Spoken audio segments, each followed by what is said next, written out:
pricking of my thumbs. It's time for cheap-ass. Ah. Double, double, toil and trouble, fire, burn, and cauldron bubble. A spell to ward off all misfortune, but only if you hit the like button.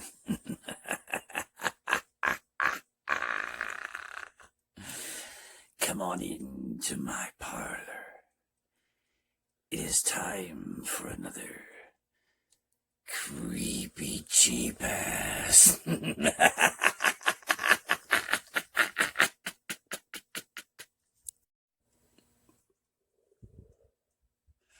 With that incredibly creepy intro out of the way, how y'all doing? I'm Billy, and I'm back with another creepy cheap ass. It's number 2 of a 13-part series, so be sure you're subscribed with notifications on so you don't miss none of the spooky fun. Now, first episode, I was talking about what makes a good horror movie. And mostly there's different kinds of characters, all kinds of monsters and critters and hobgoblins and ghosts and beasties and whatnot. But specifically for the Halloween season, I want to talk about some perennial favorites. You know, you see them every year for Halloween, and they ain't never been a Halloween where youngins was trick-or-treating that somebody wasn't dressed up like a witch. So, we're going to talk about witches, witchcraft, pagans, and druids. Particularly the cinematic versions. We might talk about some historical stuff. I don't know. I shoot from the hip. I got bullet points, but no script. Let's get into it. All right. 1922, brilliant movie called Häxan, Witchcraft Through the Ages. Benjamin Christensen. Now, this movie was kind of documentary style, kind of, scary movie style. Is a good blend, way ahead of its time. The special effects phenomenal. A lot of it holds up even today, but maybe I'm easily impressed. But mainly, it tells about witchcraft in different forms throughout the ages, as the name would suggest. From the witch trials to people doing practices with covens and whatnot. So it's a really good movie. If you get a chance to see it, you should. Super creepy, that devil dude pops up, which, incidentally, is the director. Pagans and druids. That's some of the earlier forms and mentions of witchcraft, way back in the day before there even was Halloweens and, trick-or-treats and such, Samhain. But movie-wise, there's Wicker Man with Christopher Lee, not the Nick Cage. That's okay. But bees! Mists of Avalon. Brilliant. I love this movie. It's actually, I think it was a miniseries. You can get it on DVD. But it's the Arthurian legend, but it's told from the perspective of the females. Morgan Le Fay and all of them. And a lot about the druid culture, pagan beliefs and ritual and things. It's really good. So yeah. Moving on in history, like Inquisitions, because nobody expected that. That's terrible. Sorry, Monty. Salem Witch Trials. There's a movie about the Salem Witch Trials called The Salem Witch Trials. Again, I think that was a miniseries. But I got it on DVD. Kirstie Alley. It's pretty good. A more Hollywood fictionalized version of it, based on, I think, a theatrical play, perhaps. But The Crucible. Educate me in the comments. I don't know. I'm ignorant. But Winona Ryder, Daniel Day-Lewis, that's really good. But beyond that, before that, in the 17th century with the Inquisition, you got a movie, Witchfinder General, Vincent Price, 1968. plays a dude, Matthew Hopkins, as the titular Witchfinder General. 300 people dead in his use your own curse word wake.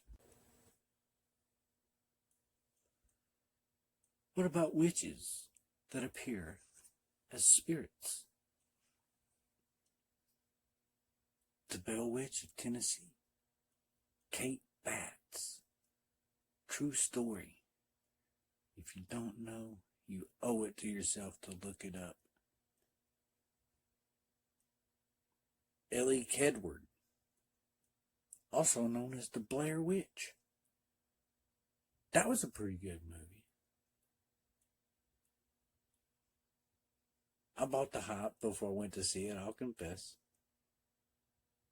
Had to watch the credits to make sure it was actors. I might have smoked a little bit. Ham. You know what kind of witch appears in just about everything that's got a witch in it, but they don't have their own film, or at least nothing I could find? A few little, like, independent, like, I'll probably never be able to see it movies. The old hag. Everything from Scooby-Doo to Monty Python, Pirates of the Caribbean. I mean, there's a hag lurking in the woods somewhere. You know, living on toads and mushrooms. Y'all know about any really, really killer movies about a hag? Let me know, because I want to see it. Another kind of witch that pops up everywhere, but only has a few films like that they star in. Gypsies, fortune tellers, mediums. You know, there's Maleva in The Wolfman. You know, she, you who swears his prayers at night. You know, and all of that. Dinner. Dude eats that pie and just like, that's a good Stephen King. The book's really good too. You know, one I was thinking about? Mama Adams. There's that one episode Morticia Gomez was gone and she put up that fortune teller tent in the living room. She's been known to cook a potion or two. I like my mom. 3 Weird Sisters. These pop up a lot. Macbeth. You know, the whole double, toil and trouble.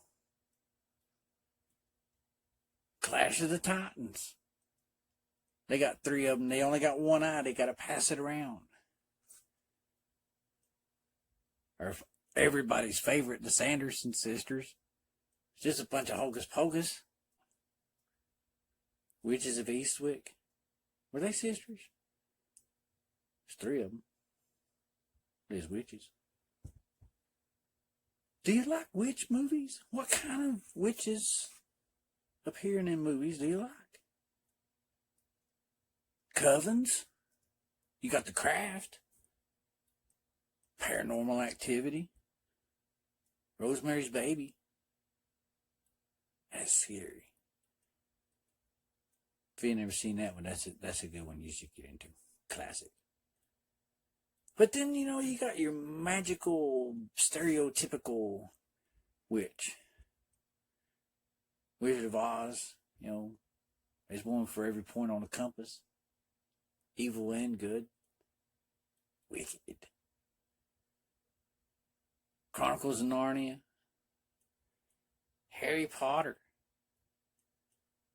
Witches run around everywhere.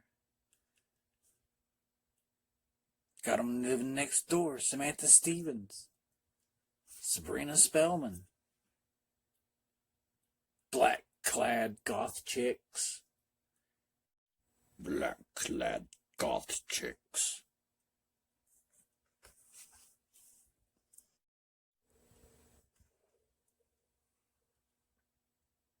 In conclusion, what kind of witches do you like to see in your spooky movies on Halloween? Let me know in the comments. Let's talk about it. Like, subscribe, tickle my algorithm. And most importantly, have a safe, spooky Halloween season.